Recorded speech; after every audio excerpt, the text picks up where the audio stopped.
हमें हमेशा उचित गुरु ढूँढना चाहिए, उचित शरण गमन करना चाहिए। आज धम्म संघ के सभी आचार्य, जिन लोगों ने प्रथम वर्ष का कोर्स किया है, सभी प्रफुल्लित हैं, आनंद में हैं। उन्हें किसी प्रकार की ऐसी मानसिक वेदना नहीं है, बल्कि वो आज धम्म भूमि को देखकर हँस रहे हैं कि ये कैसे धम्म गुरु हैं, ये कैसा संघ है, संगठन है, ये कैसे लोग हैं जिन्हें धम्म का एबीसी नहीं पता। धम्म जहाँ से शुरू होता है, पाणातिपाता वेरमणि सिक्खापदम समादियामि, अभी ने इसका पा भी नहीं पता है। आज धम्म संघ के आचार्य मुझे पीड़ा में देखकर दुखी तो हैं, लेकिन इस बात की उन्हें बहुत प्रसन्नता है कि आज वो सही संघ की शरण में हैं। सही संघ के माध्यम से उनका जो है सही मार्गदर्शन हो रहा है। जय भीम, नमो साथियों। साथियों, पिछले रविवार को अलीगढ़ में जो घटना घटी, उससे आप लोग वाकिफ होंगे ही। जब हम धीरेन्द्र शास्त्री और अन्य मनुवादी जो गुरु हैं, संत हैं, साधु हैं, उनके बारे में बात करते हैं, तो अक्सर हम ये कहते हैं कि यार इन गुरुओं की बात क्या करें, इनके जो भक्त हैं उनकी हमें बुद्धि पर तरस आता है कि वो किस प्रकार के भक्त हैं जो एक जाहिल को, एक अनपढ़ के समान व्यक्ति को, जिसको धर्म पता ही नहीं है और किस तरह से बचकाने हरकतें करता है, लेकिन लोगों की भीड़ उसके पीछे जाती है। इसी प्रकार से साथियों, मुझे भी आज ये सोचने पर मजबूर होना पड़ा कि धम्म भूमि से जुड़े हुए लोग, उनके गुरु की मैं क्या बात करूं, धम्म भूमि के भिक्षुओं की मैं क्या बात करूं। मुझे तरस आता है धम्म भूमि से जुड़े हुए लोगों की बुद्धि पर कि क्या वास्तव में आप लोग जो है धम्म गुरु की शरण में हैं? क्या वास्तव में आपका धम्म गुरु जो है आपको धम्म के मार्ग पर लेकर चल रहा है? साथियों, आपको लगता होगा कि ये जो अलीगढ़ में हमला हुआ और इसमें धम्म भूमि के जो लोग शामिल थे, उनसे आपका कोई वास्ता नहीं है, कोई नाता नहीं है। वो उनका काम था, उन्होंने अपराध किया है। लेकिन साथियों, मैं आपको बता दूं कि भगवान बुद्ध ने कहा है, बुद्ध पादो दुलभो लोकस्मिन् मनुष्यता पटिलाभावो दुलभो दुलभा सद्धा संपत्ति पवजित भावो दुलभो सद्धम सवर्णं अति दुलभं, सद्धम सवर्णं अति दुलभं। बहुत महत्वपूर्ण बात है और मैंने कई बार बताने का प्रयास भी किया है, लेकिन सभी लोगों तक जो है पहुंच नहीं है, इसलिए सभी लोग समझ नहीं पाते हैं। इसका मतलब ये है कि बुद्धों का इस लोक में उत्पन्न होना दुर्लभ है, फिर मनुष्य के रूप में जन्म लेना दुर्लभ है, उसके बाद श्रद्धा संपत्ति का उत्पन्न होना, आपके भीतर श्रद्धा उत्पन्न होना। आप कहेंगे कि हम तो बहुत श्रद्धावान हैं, हमारे भीतर तो बहुत श्रद्धा है, बुद्ध के प्रति श्रद्धा है। आपकी ये श्रद्धा श्रद्धा नहीं है, आपकी ये श्रद्धा अंधश्रद्धा है और मैं इसके बारे में कई बार चर्चा कर चुका हूं। श्रद्धा उत्पन्न होती है विश्वास से। जब तक आपको किसी बात पर विश्वास ही ना हो तो श्रद्धा कैसे उत्पन्न हो सकती है? और विश्वास बिना संदेह किए उत्पन्न नहीं हो सकता। जब तक आप किसी व्यक्ति, किसी विचार पर संदेह की दृष्टि न लाएं, तब तक आप उस विचार, उस व्यक्ति की जांच करने के लिए अग्रसर नहीं होंगे। और जब तक आप किसी विचार, किसी व्यक्ति की जांच के लिए अग्रसर नहीं होंगे, तो उसका कोई परिणाम ही नहीं आने वाला है। तो आपका विश्वास कहाँ? आपका विश्वास तो पहले से ही स्थापित कोई व्यक्ति जिसको आपने अपना मान लिया है, कोई विचार जिसको आपने अपना लिया है, उस पर आपका विश्वास आ गया है, उस पर आपने विश्वास कर लिया है, ये आपका विश्वास है। तो आप खुद सोचिए कि वास्तव में क्या ये विश्वास है? क्या ये अंधविश्वास नहीं है? यही फर्क जो है बौद्धों में और अबौद्धों में होना चाहिए। लेकिन तरस आता है मुझे उन लोगों की बुद्धि पर जो धम्म गुरु का मतलब केवल चीवर, बुद्ध की प्रतिमा और बौद्ध भिक्षु का होना, भंते होना, इन्हीं बातों से जो है लोगों ने लगा लिया है। धम्म गुरु का मतलब ही नहीं समझे। तो इसीलिए साथियों, ये श्रद्धा संपत्ति है तब तक आपके भीतर उत्पन्न नहीं हो सकती जब तक कि आप अपने भीतर किसी के प्रति विश्वास लेकर ना आए। और विश्वास संदेह करके, जांच करके जो परिणाम आते हैं उसके ऊपर आता है। आपके मानने से नहीं आता है कि इस व्यक्ति ने जो बात कही मैंने मान ली कि हाँ सही है, इस व्यक्ति ने जो बात कही बहुत अच्छे लफ्जों में कही है, बहुत सुंदर ढंग से कही है, ये बहुत अच्छी बात है। इस तरह से विश्वास नहीं बनता है। फिर जब आपके भीतर किसी व्यक्ति, किसी विचार के प्रति विश्वास जागृत होता है, तो यहीं से आपके भीतर जो है श्रद्धा उत्पन्न होती है, और ये श्रद्धा बहुत महत्वपूर्ण है। इसीलिए यहाँ बुद्ध ने जो है ये कहा है कि श्रद्धा का उत्पन्न होना दुर्लभ है। नहीं तो हिंदू भी कह देंगे कि हमारे भीतर भी बहुत श्रद्धा है, अगाढ़ श्रद्धा है। इस्लाम को मानने वाले भी कह देंगे अल्लाह के प्रति बहुत श्रद्धा है। तो क्या उनको श्रद्धा मान ले? नहीं मान सकते, क्योंकि जो पैरामीटर है, जो मापदंड है, उस पर खरे नहीं उतरते हैं। पवज्जित भावो दुलभो, यानी कि गृह त्याग करना, घर से निकलकर बाहर जाकर अपना जीवन यापन शुरू करना, ये बहुत मुश्किल है, दुर्लभ है। इसके बाद क्या कहा है कि सद्धम्म श्रवणं अति दुर्लभम, कि सद्धम्म का सुनना अति दुर्लभ है। केवल यहाँ पर अति लगा है, यानी कि जो पहले जो बातें हुई, बुद्धों का उत्पन्न होना दुर्लभ कहा गया, मनुष्य का उत्पन्न होना दुर्लभ कहा गया, श्रद्धा का उत्पन्न होना दुर्लभ कहा गया, पवित्र भाव का होना दुर्लभ कहा गया, लेकिन सद्धम्म का सुनना जो है अति दुर्लभ क्यों कहा गया है? मैंने भी बहुत सोचा, लेकिन बाद में समझ में आया, क्योंकि जो सद्धम्म को सुन लेता है उसके जो है जन्म जन्म के दुख जो मिटने हैं, यानी कि उनको मिटाने का जो मार्ग है, उसको वो मालूम पड़ जाता है। फिर वो उस मार्ग पर आरूढ़ हो जाता है। फिर जब तक उसको निर्वाण प्राप्त ना हो, उस मार्ग से विचलित नहीं होता। इसलिए सद्धम्म श्रवणं अति दुर्लभम बहुत महत्वपूर्ण है। लेकिन धम्म भूमि के लोगों को इस ज्ञान से क्या लेना देना? धम्म भूमि के लोगों को बड़ी बड़ी बातें पसंद है। कोई बड़ा बुद्ध विहार, मैं सुन रहा था एक वीडियो में, भंते जी कह रहे थे, अब तो मुझे भंते जी कहते हुए शर्म आती है, बहुत लज्जा सी महसूस होती है। कह रहे थे कि अलीगढ़ से 10 किलोमीटर दूर जो है कोई भूमि ली है। नॉर्थ इंडिया में कोई ऐसा स्थान नहीं है जिस पर हम गर्व कर सकें, वो स्थान हमें बनाना है। ये बौद्ध भिक्षु का काम होता है, स्थान बनाना। इसीलिए एक बौद्ध भिक्षु बनता है।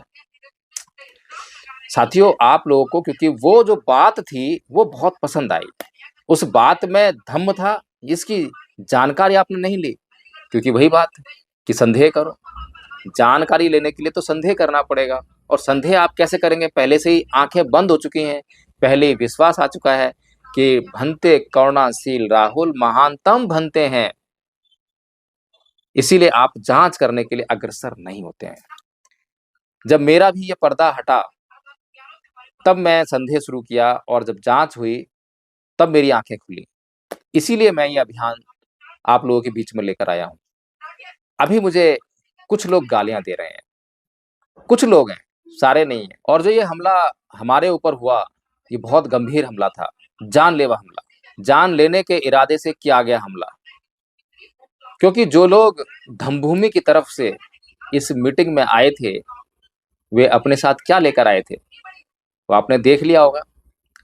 झंडे लेकर आए, और झंडों में मोटे मोटे डंडे लेकर आए। पंचशील का पहला ही नियम है पाणातिपाता वेरमणि सिक्खा पदं समादियामि, पहला ही नियम। फिर आपके ऊपर कोई ऐसी आपदा आई थी जिससे कि आपको डंडे का इस्तेमाल करना जरूरी था, तो पहले से प्लानिंग कर कर आए थे कि हमें इसका इस्तेमाल कहाँ करना है, किस पे करना है। केवल तीन लोगों पर हमला किया गया, एक मुझ पर, दूसरा आदरणीय नीलम बौद्ध जी पर, और तीसरा शीला आंटी पर, जिनकी भूमि का विवाद जो है करुणाशील राहुल से चल रहा है। इसके अलावा साथियों, सबसे महत्वपूर्ण बात कि ये जानलेवा हमला कैसे था, जान लेने का इरादा कैसे था, क्यों था। इसमें आपने मेरी पीठ का वीडियो देखा होगा, जिस पर बहुत भयंकर घाव है, बहुत गहरे घाव है, और वो घाव जो है किससे मारे गए? लोहे के पंच से। जो लोहे का पंच होता है, अब एक आदमी के पास था या 2 आदमी के पास था, ये मुझे नहीं पता। लेकिन जैसे ही ये जो मेरे चोट दिखाई दे रही है आपको, ये वाली जो है, जैसे ही मुझे एक पंच यहाँ पर लगा, तो मुझे आभास हो गया, क्योंकि उस मीटिंग में जब धम्मभूमि के लोग शामिल हुए थे, तभी मुझे आभास हो गया था उस व्यक्ति को देखकर, जिसने पहले एक वीडियो बनाकर बहुत गंदी-गंदी गालियाँ दी थी, अपशब्द कहे थे और धमकियाँ दी थी जान से मारने की। सुन भाई भीम प्रकाश, जिस जलालत पर और जिस नीचता पर तू उतर आया है ना, आज नहीं तो कल उसका हिसाब हो जाएगा। लेकिन मैं तुझे बता रहा हूँ, कुछ नहीं होगा तुझसे। उसको देखकर मुझे आभास हो गया था कि यहाँ पर कुछ अनहोनी होने वाली है, लेकिन क्या करते? मैंने लोगों को आगाह करने का प्रयास किया, मैंने उनको वो वीडियो दिखाने का प्रयास किया, मैंने उनसे आग्रह करने का प्रयास किया कि यहाँ पर हम जो है शांति से मीटिंग कर रहे हैं, इसलिए किसी भी गुंडा तत्व को यहाँ पर बर्दाश्त नहीं करना चाहिए। लेकिन साथियों, वो मेरा वीडियो नहीं चलने दिया गया। हमारी इस मीटिंग में कोई भी जो है सारे शरीफ आदमी है ना, कोई लड़ाई झगड़े वाला आदमी तो नहीं है। चलो चलो चलो अच्छा सुनो सुनो, आप साइलेंट हो जाओ, थोड़ा फुल साइलेंट।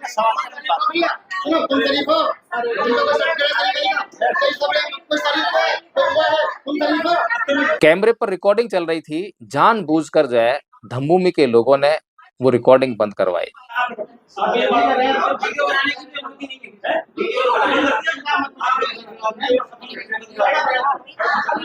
इरादतन पहले से ही इरादा लेकर आए थे। तो साथियों, इस मीटिंग में वो नुकीला पदार्थ किस लिए लेकर आए थे? मान लीजिए कि आपकी भावनाएं आहत हुई, आपकी मान लेते हैं कि हिंदुओं की तरह आपकी भावनाएं हैं, ये भी मान लेते हैं, और आपका जो है हत्या का इरादा नहीं था, तो वो जो डंडे थे काफी नहीं थे, आपके हाथ पैर काफी नहीं थे, ये सब भी तो काफी था, लेकिन वो नुकीला हथियार क्यों लेकर आए? नुकीला हथियार का केवल एक ही प्रयोजन कि इस व्यक्ति की आज हत्या करनी है। और हत्या क्यों करनी है? क्योंकि करुणाशील राहुल, उनके ऊपर एक संगीन आरोप है और उस आरोप से उनका चीवर खतरे में है। और चीवर खतरे में होने का मतलब ये है, जो करोड़ों रुपए का जो धम्मभूमि फाउंडेशन चल रहा है, उसका अस्तित्व ही खतरे में है। इसका मतलब ये है कि इस फाउंडेशन से जिनकी आजीविका चल रही है, वो खतरे में है। कोई भी ऐसी हमला करने नहीं आता। कोई भी जो है नुकीला पदार्थ लेकर धारा 307, 302 के चक्कर में नहीं फंसेगा। तो साथियों, क्योंकि वहाँ पर लोग काफ़ी थे और जब ये हमला हुआ, इस हमले में मुझे बाद में सारी बातें समझ में आई, उस समय मैं इतना समझ नहीं पाया। कुछ लोगों ने मेरे चारों तरफ जो है घेरा-सा बना लिया, मुझे घेर लिया ताकि बाहर से कोई बचाने के लिए मुझे ना पाए। और उधर से जो है 3 लोग जो हैं, मास्टर खेमेंद्र, जिनको आप बुद्धालंकार के नाम से जानते हैं और आपके हर एक मंच पर आपको नज़र आते होंगे धम्मभूमि के, और भंते करुणाशील के राइट हैंड।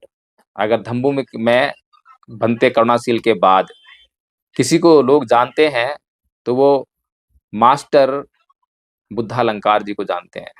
धम्म बनाया को नहीं, धम्म बनाया तो अभी 8-9 साल से आई। उसके बाद मास्टर सुशील गौतम और मास्टर बुद्धालंकार का भाई सील सागर। नाम तो सील सागर है, लेकिन जब सील सागर नाम सुनेंगे तो आपको ऐसा लगेगा कि सीलों का सागर है, लेकिन उस व्यक्ति के भीतर सील की एक बूंद मिल जाए तो भी बहुत गनीमत आपको करनी चाहिए, माननी चाहिए।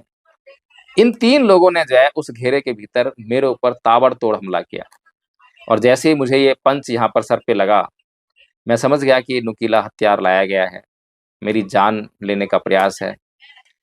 इसीलिए मैं तुरंत जो है झुक गया, अपने हाथों से अपने सर को बचाया और सारा हमला जो है अपनी पीठ पर झेला।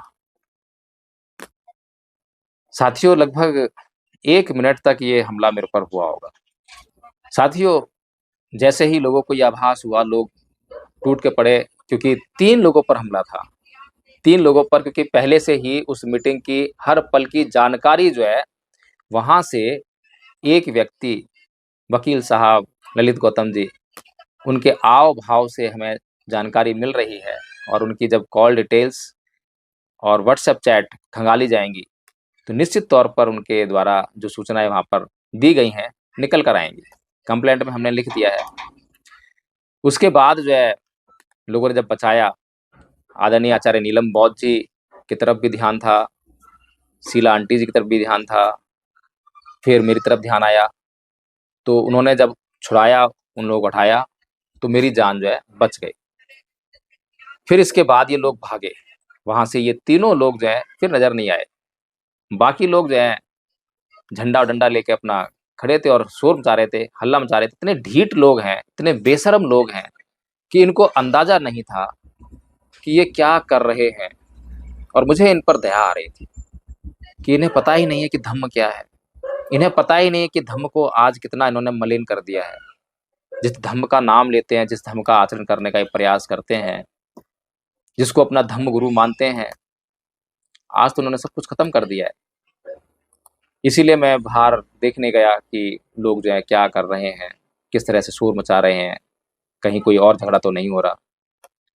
और मेरे चेहरे पर जो है भयंकर पीड़ा के बाद भी मुस्कान थी उन लोगों के लिए, उन लोगों के लिए दया और करुणा का भाव रखते हुए। कारण ये था क्योंकि धम्म में जब हम कल्याण की बात करते हैं तो कल्याण का मतलब ये नहीं है कि उनको और मुझे मारने की ताकत मिले। कल्याण का मतलब ये होता है कि इसको सद्बुद्धि मिले। इसके चित्त में बहुत भयंकर विकार है, इसके भीतर बहुत क्रोध है, इसके भीतर बहुत हिंसा है, द्वेष है, घृणा है। इससे इसको मुक्ति मिले। अगर इसको इससे मुक्ति नहीं मिलेगी, जितने भी व्यक्ति थे वहां पर जिनके भीतर ये सब विकार भर भर के भरे हुए थे, मुक्ति नहीं मिलने वाली है। जिस जीवन में भी आएंगे, इसी जीवन में हम लोग देखते हैं कि हमारी घृणा, हमारे द्वेष, हमारे क्रोध, हमारी हिंसा ने हमें कितना दुखी किया है। उदाहरण अब भी आपके सामने है। उस घटना के बाद मुझे केवल शारीरिक पीड़ा हो रही है। शायद भंते जी ने इन लोगों को शल्यसूत्र नहीं पढ़ाया, जिसमें भगवान बुद्ध दो तरह के तीरों की बात करते हैं। एक तीर शरीर को लगता है, शरीर को पीड़ा पहुंचाता है। दूसरा तीर मन को लगता है, मन को पीड़ा पहुंचाता है। शरीर को जो दर्द होता है वो तो लाजमी है, होगा ही, उसे कोई रोक नहीं सकता। लेकिन मन को जो तीर लगता है, जो परिवेदना होती है, उससे तो केवल मनुष्य अपने चित्त में जो विकार हैं उनमें सुधार करे तो ही संभव है। अगर अपने चित्त के विकारों को यूं का त्यों चलने देगा तो उसको मानसिक पीड़ा भी होगी और शारीरिक पीड़ा भी होगी। इसीलिए मेरे साथ भी ये अच्छी बात है कि बुद्ध के धम्म को समझने के बाद अब मुझे मानसिक यातना, मानसिक पीड़ा जो है ना के बराबर होती है, कम से कम होती है। और शारीरिक पीड़ा जो है वो तो होनी ही है। जो भी घटना घटी है उसका तो परिणाम भुगतना पड़ेगा। मैंने उनकी तरफ एक मुस्कान बिखेरी, लेकिन उसका भी उनके चित्त पर विपरीत असर पड़ा। वो इतनी घृणा से भरे हुए थे, महिलाएं मुझे गालियां देने लगी और मेरी तरफ इशारे करने लगी। सोचिए कि कितना क्रोध उनके भीतर था, हमारी जान के लिए कितना खतरा था। लेकिन इस घटना ने समाज का बहुत बड़ा मार्गदर्शन किया है। वो मार्गदर्शन ये है कि हमें यूं ही आंख बंद करके किसी को धम्म गुरु स्वीकार नहीं कर लेना चाहिए। हमें यूं ही आंख बंद करके केवल चीवर पहन के कोई व्यक्ति हमारे सामने आया है, धम्म गुरु स्वीकार नहीं कर लेना चाहिए। आंख बंद करके बिना संदेह किए, बिना जांच किए अगर किसी को धम्म गुरु स्वीकार करोगे तो आज जैसा इन लोगों का हाल हो रहा है, परेशान है सारे लोग जो हमलावर हैं, क्योंकि वीडियो बन गया, वीडियो में सबकी शक्ल आ रही है, कॉमन इंटेंशन लगेगी। एक अपराध जिसने भी किया वो सब पे आरोपित होगा, सबके लिए समस्या है। हालांकि मैं नहीं चाहता कि ऐसी कोई पीड़ा इन लोगों को झेलनी पड़े, लेकिन ये संसार है, संसार का नियम है, संसार का कानून है। संसार के समाज के लिए कानून इसलिए बनाए गए हैं ताकि लोग जो हैं कम से कम कानून के भय से, अपराध करने से मुक्त रहें। भगवान बुद्ध भी नाना प्रकार के नरकों का भय दिखाकर लोगों को पाप करने से बचाने का प्रयास करते थे।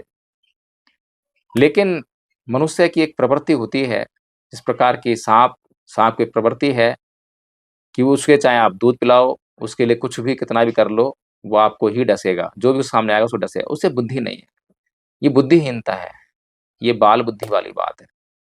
तो इसी प्रकार की बाल बुद्धि जो है इन लोगों के भीतर है, जिन्हें ये नहीं पता है कि वो क्या कर रहे हैं। वो एडवोकेट जय भीम प्रकाश के ऊपर हमला कर रहे हैं, लेकिन उसका जो भुगतान है उनको करना पड़ेगा। उनके परिजनों को करना पड़ेगा। तो साथियों, इस घटना ने धम्म भूमि का, जो आप सोच रहे हैं कि धम्म भूमि जो है धम्म का प्रचार करने का काम करती है, और मैं आपको लगातार बताता आया हूं कि धम्म भूमि का धम्म के प्रचार से कोई लेना देना नहीं है। ये जो भी बातें करते हैं, ये वही बातें करते हैं जो आपको पसंद आती हैं, जो आपको अच्छी लगती हैं। जैसे आप सर्कस देखने आते हैं, सर्कस में जोकर होता है, तो जोकर का आपके लिए कोई प्रयोजन नहीं होता है, कोई सार्थकता नहीं होती है, लेकिन अच्छा लगता है, आनंद आता है। तो इसी प्रकार के कार्य जो धम्मभूमि के हैं, लेकिन फिर भी अभी आप मेरी बात पर शायद ही विश्वास लेकर आ पाएँ। लेकिन इस घटना के बाद जो लोग समझदार हैं, धम्म अनुयायी हैं, धम्म प्रेमी हैं, धम्म का प्रचार-प्रसार करना चाहते हैं, बुद्ध के धम्म को भारत में स्थापित करना चाहते हैं, तो उन्हें एक बार के लिए ज़रूर सोचना चाहिए कि ये घटना क्या हुई? क्या इसके भीतर कोई धम्म था? क्या करुणाशील राहुल जी ने इस घटना को रोकने के लिए कोई प्रयास किया? सोशल मीडिया पर धम्मभूमि के लोग, धम्मभूमि की भिक्षुणी, धम्म बनया जिसको आप जानते हैं, उसके माध्यम से भी कितना गंध परोसा गया है, कितनी घृणा परोसी गई है। क्या करुणाशील राहुल जी ने एक बार भी आकर जो है अपने लोगों को मना किया? लेकिन इस मीटिंग में आदरणीय आचार्य नीलम बौद्ध जी थोड़ी देर के लिए अशांत हो गईं, जब उन्होंने इन लोगों के कटु वचन सुने। तो मैंने उनके पास जाकर जो है कहा, क्या बात है? हाँ? क्या बात है? अरे मुझसे बदतमीजी से बोल रहे हैं। You are losing your patience. Why are you losing your patience? चिल्ला क्यों रही हो? क्यों चिल्ला रही हो? बस ये मैंने शब्द इस्तेमाल किए कि आप चिल्ला क्यों रही हैं। उनको मैं शांत करके फिर अपनी जगह पर बैठा, क्योंकि मेरा फर्ज है, जो धम्मपद संघ की शरण में आया है, हर एक व्यक्ति की रक्षा करना मेरा फर्ज है, मेरा कर्तव्य है। ये शरण में आना खाली शरण में आने मात्र से रक्षा नहीं होती है। उस शरण में जाना, क्योंकि हम बुद्ध की शरण जाते हैं, धम्म की शरण जाते हैं, संघ की शरण जाते हैं, और तीनों में गुण विद्यमान है। अगर तीनों में गुण विद्यमान ना हो, तो ये तीनों जो है आपकी कोई किसी प्रकार की रक्षा नहीं कर सकते हैं। बुद्ध आपकी रक्षा करते हैं, बुद्धत्व के भीतर जो गुण समाहित है, जो आचरण आपने बुद्ध के भीतर देखा, अपने आचरण से आपको प्रेरित करते हैं। धम्म जो उन्होंने मार्ग खोजा, जिस पर चलकर आप अपने चित्त के विकारों से मुक्त हो सकते हैं, आपका कल्याण होगा, आपकी रक्षा होगी। संघ जो बुद्ध के बताए हुए उस मार्ग को लगातार उससे अपना कल्याण करता है और समाज का भी कल्याण करने का प्रयास करता है। इसीलिए आदरणीय साथियों, हमें हमेशा उचित गुरु ढूंढना चाहिए, उचित शरण गमन करना चाहिए। आज धम्मपद संघ के सभी आचार्य, जिन लोगों ने प्रथम वर्ष का कोर्स किया है, सभी प्रफुल्लित हैं, आनंद में हैं। उन्हें किसी प्रकार की ऐसी मानसिक वेदना नहीं है, बल्कि वो आज धम्मभूमि को देखकर हंस रहे हैं कि ये कैसे धम्मगुरु हैं, ये कैसा संघ है, संगठन है, ये कैसे लोग हैं जिन्हें धम्म का एबीसी नहीं पता। धम्म जहां से शुरू होता है, पाणातिपाता वेरमणि सिक्खापदम समादियामि, पाणातिपाता वेरमणि सिक्खापदम समादियामि, अभी ने इसका पा भी नहीं पता है। आज धम्मपद संघ के आचार्य मुझे पीड़ा में देखकर दुखी तो हैं, लेकिन इस बात की उन्हें बहुत प्रसन्नता है कि आज वो सही संघ की शरण में हैं। सही संघ के माध्यम से उनका जो है सही मार्गदर्शन हो रहा है। तो इसीलिए साथियों, आप लोगों को निर्णय करना है कि आप लोगों को ऐसे ही गुरु चुनने हैं, बिना जांच किए, बिना संदेह किए, केवल बड़ी-बड़ी बातें, बड़े-बड़े कामों का प्रलोभन, और फिर उसके माध्यम से जो है अभी तक आज 18 तारीख हो गई है, लेकिन अभी तक जो है एफआईआर दर्ज नहीं हुई है। सोचिए, एसएचओ साहब से आज भी मिलकर आया मैंने उनसे पूछा कि एफआईआर दर्ज हो गई क्या? मना किया कि नहीं हुई है। अच्छा, कोई बात नहीं। क्यों नहीं हो रही है? तो बोलते हैं कि दूसरी तरफ से भी कंप्लेंट आई है। अब बताइए, दूसरी तरफ से भी कंप्लेंट आई है, तो मैंने उनसे कहा तो आप उस पर जो है एफआईआर दर्ज कीजिए। अगर कोई भी कंप्लेंट कॉग्निजेबल ऑफेंस को रिवील करती है, तो पुलिस की ये ड्यूटी है, पुलिस का कर्तव्य है कि वो तुरंत पहले तो एफआईआर दर्ज करे, क्योंकि आईओ को, इन्वेस्टिगेशन ऑफिसर को, बिना प्राथमिकी दर्ज किए इन्वेस्टिगेशन करने की पावर नहीं मिलती है। और आज हमारी उस घटना को 16 तारीख घटना है, आज 18 तारीख हो गई है। 18 तारीख चली गई है, अभी भी कह रहे हैं कि पता नहीं कब होगी। तो सोचिए कि इन्वेस्टिगेशन क्या होगी। इतना संगीन जुर्म, इतना भयंकर हमला, जिसमें कि तुरंत ही उस नुकीले पदार्थ को जब्त किया जाना चाहिए था, क्योंकि वेपन भी तो चाहिए होगा। प्रूव कैसे करोगे? लाठियां, डंडे, ये भी तो आपको जो है कब्जे में लेने थे, लेकिन कुछ भी नहीं है। जो वहां प्रत्यक्षदर्शी थे, गवाह थे, उनके बयान लेने थे आपको। बयान कब लेंगे? जब एफआईआर दर्ज हो जाएगी। लेकिन आप एफआईआर दर्ज क्यों नहीं कर रहे हैं? क्योंकि दूसरी तरफ से भी कंप्लेंट आ गई। ये कोई बात है कि दूसरी तरफ से भी कंप्लेंट आ गई इसलिए आप जो है एफआईआर दर्ज ना करें? मैंने उनसे कहा कि अगर उनकी तरफ से कंप्लेंट आई है और तो ऑफेंस रिवील कर रही है, तो उनकी भी एफआईआर दर्ज कीजिए। इसमें समस्या क्या है? हम तो आपको मना नहीं कर रहे हैं कि हमारे खिलाफ मत कीजिए। ये सब मैं क्यों कर पा रहा हूं साथियों? क्योंकि 1% भी, 0.00001% भी हमारी तरफ से कोई गलती नहीं है। सब कुछ साफ है। कुछ वीडियो रिकॉर्ड हो गई और कुछ वीडियो हमारी पहले से ही रिकॉर्ड हो रही थी, जो अभी तक हमने जो रिवील नहीं की है, वो बाद में रिवील करेंगे। पहले हम चाहते हैं कि आदरणीय एसएचओ साहब जो है निष्पक्ष जांच करें, क्योंकि वो भी इसी समाज में रहते हैं, उनका परिवार भी इसी समाज में रहता है, और उनके परिवार को हर कोई गुंडा मवाली नहीं जानता है। जब उनका परिवार इस समाज में विचरण कर रहा होगा, तो कोई गुंडा मवाली उनके बच्चे को या उनके परिवार के सदस्य को कोई हानि पहुंचा देगा, तो एसएचओ साहब कुछ नहीं कर पाएंगे। इसीलिए जो है हमारा ये उद्देश्य होना चाहिए कि हमें समाज से अपराध को मिटाना चाहिए। अगर हम अपराध को समाज से नहीं मिटाएंगे तो अपराध हमें नुकसान पहुंचाएगा ही। इसीलिए जो है मैं आदरणीय एसएचओ साहब से भी इस वीडियो के माध्यम से निवेदन करता हूं कि मुझे नहीं पता कि आपने क्यों अभी तक एफआईआर जो है पेंडिंग डाली हुई है, लेकिन ये ठीक नहीं है, ये कानून के अनुरूप नहीं है।